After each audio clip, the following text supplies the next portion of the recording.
नमस्कार। असम आदित्य से मैं काजल आप सभी का स्वागत करती हूँ। आइए देखते हैं आज की पहली खबर। दुनिया भर में 11 जुलाई को हर साल विश्व जनसंख्या दिवस मनाया जाता है। पहले इस दिन जनसंख्या के साथ साथ इंसान के विकास और प्रगति को सेलिब्रेट किया जाता था, लेकिन अब केवल लोगों को बढ़ती जनसंख्या नियंत्रण और बढ़ती जनसंख्या की खामियां बताते हुए जागरूक किया जाता है। इस बार की वर्ल्ड पॉपुलेशन डे थीम भी इसी पर रखी गई है। हर साल 11 जुलाई को जनसंख्या नियंत्रण के उद्देश्य से विश्व जनसंख्या दिवस यानी कि वर्ल्ड पॉपुलेशन डे मनाया जाता है। लगातार बढ़ती जनसंख्या ने विकास को प्रभावित किया है। इससे बेरोजगारी, भूखमरी, अशिक्षा जैसी समस्याएं बढ़ रही हैं। ऐसे में जनसंख्या नियंत्रण एक जरूरी कदम हो जाता है। इसी को ध्यान में रखते हुए संयुक्त राष्ट्र की ओर से इस दिन को मनाने की शुरुआत की गई। 11 जुलाई 1987 को ग्लोबल जनसंख्या 5 अरब हो गई थी। संयुक्त राष्ट्र संघ ने बढ़ती जनसंख्या पर चिंता प्रकट की। इसके बाद 11 जुलाई 1989 को संयुक्त राष्ट्र में बढ़ती जनसंख्या को काबू करने और परिवार नियोजन को लेकर लोगों में जागरूकता लाने के लिए एक कार्यक्रम का आयोजन किया गया। इसके साथ ही पहली बार वर्ल्ड पॉपुलेशन डे मनाया गया। इस मूल तिथि को संयुक्त राष्ट्र महासभा द्वारा विश्व जनसंख्या दिवस के रूप में निर्धारित करने का निर्णय लिया गया था। दिसंबर 1990 में इसे आधिकारिक बना दिया।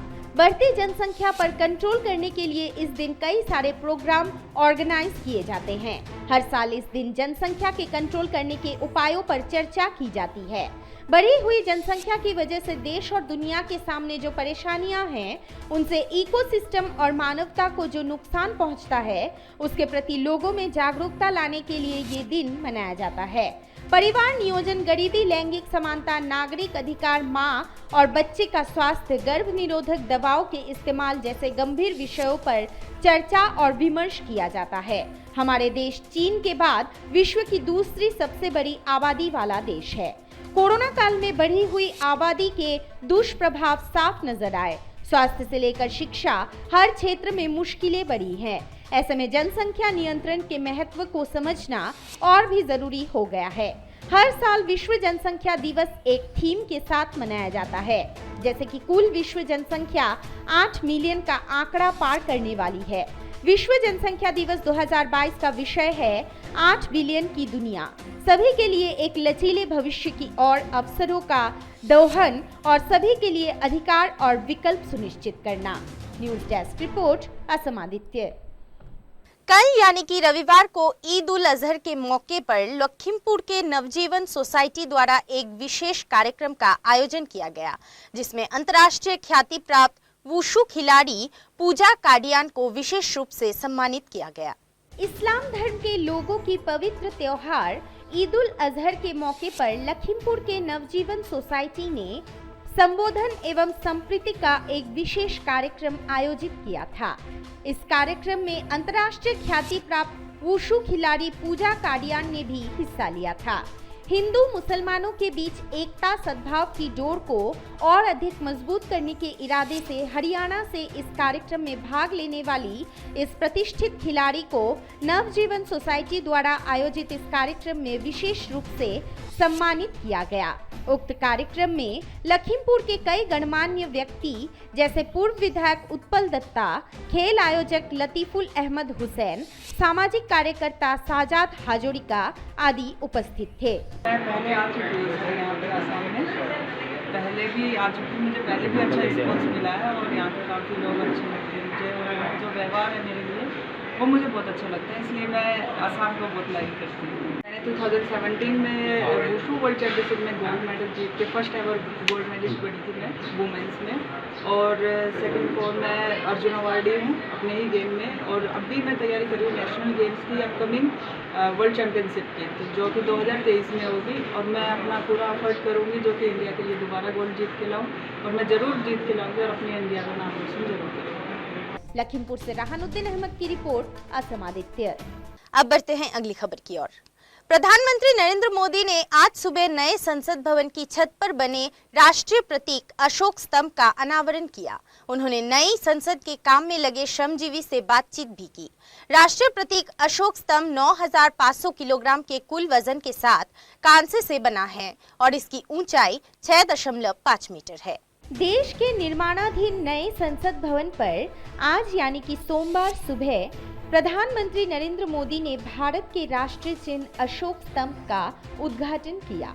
खबरों के अनुसार ये प्रतिमा कांस्य धातु की बनी है और इसकी ऊंचाई 6.5 मीटर है। अनावरण के बाद वहां निर्माण कार्यों में लगे कामगारों के साथ पीएम मोदी ने बातचीत भी की।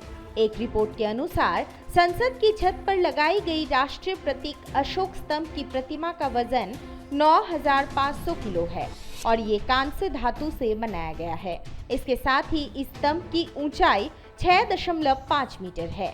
ये प्रतिमा यहाँ लगने से पहले 8 चरणों से गुजरी, जिसमें इसकी स्केचिंग, निर्माण और पॉलिशिंग शामिल है। वहीं इससे पहले प्रधानमंत्री नरेंद्र मोदी ने प्रगति मैदान में ट्रांजिट कॉरिडोर परियोजना की मुख्य सुरंग और 5 अंडरपास का उद्घाटन किया था। ये परियोजना प्रगति मैदान रीडेवलपमेंट प्रोजेक्ट का एक अभिन्न अंग बताया जा रहा है। बताया जा रहा है कि इस इंटीग्रेटेड ट्रांजिट कॉरिडोर परियोजना की कुल लागत 920 करोड़ से अधिक आई है।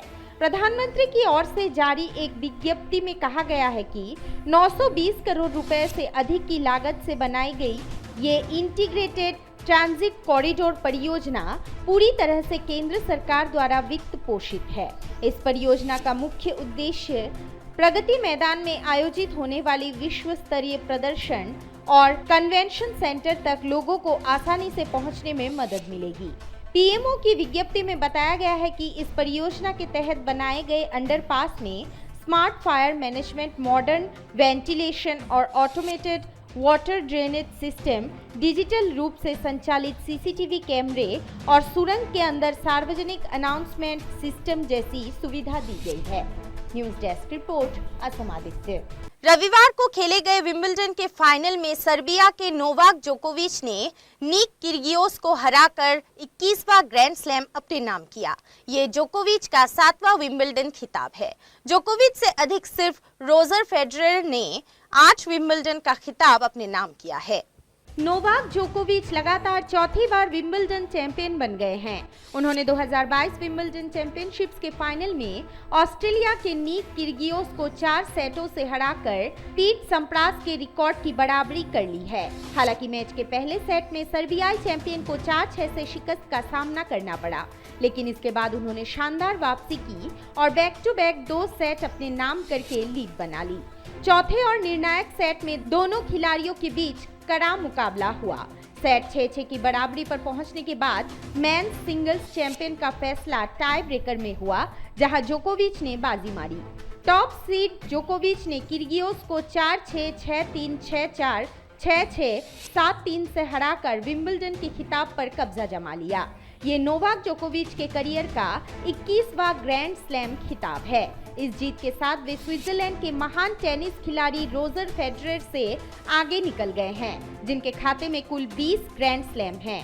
जोकोविच अब स्पेन के लीजेंड राफेल नडाल के 22 ग्रैंड स्लैम से सिर्फ 1 ग्रैंड स्लैम पीछे हैं। 2022 विंबलडन चैंपियनशिप्स में मिला खिताब नोवाक के करियर का ग्रास कोर्ट ग्रैंड स्लैम में मिला 7वां टाइटल था। विंबलडन पर जीत की रेस में वे फेडरर से सिर्फ 1 कदम दूर हैं, जिनके पास सर्वाधिक 8 विंबलडन टाइटल हैं। जोकोविच ने 7वां विंबलडन खिताब जीतकर पूर्व अमेरिकी टेनिस प्लेयर पीट सम्प्रास के ऑल इंग्लैंड क्लब के कोर्ट पर 7 खिताब की बराबरी कर ली है। News desk report, Assam Aditya. आज के लिए बस इतना ही। देखते रहिए असम आदित्य। नमस्कार।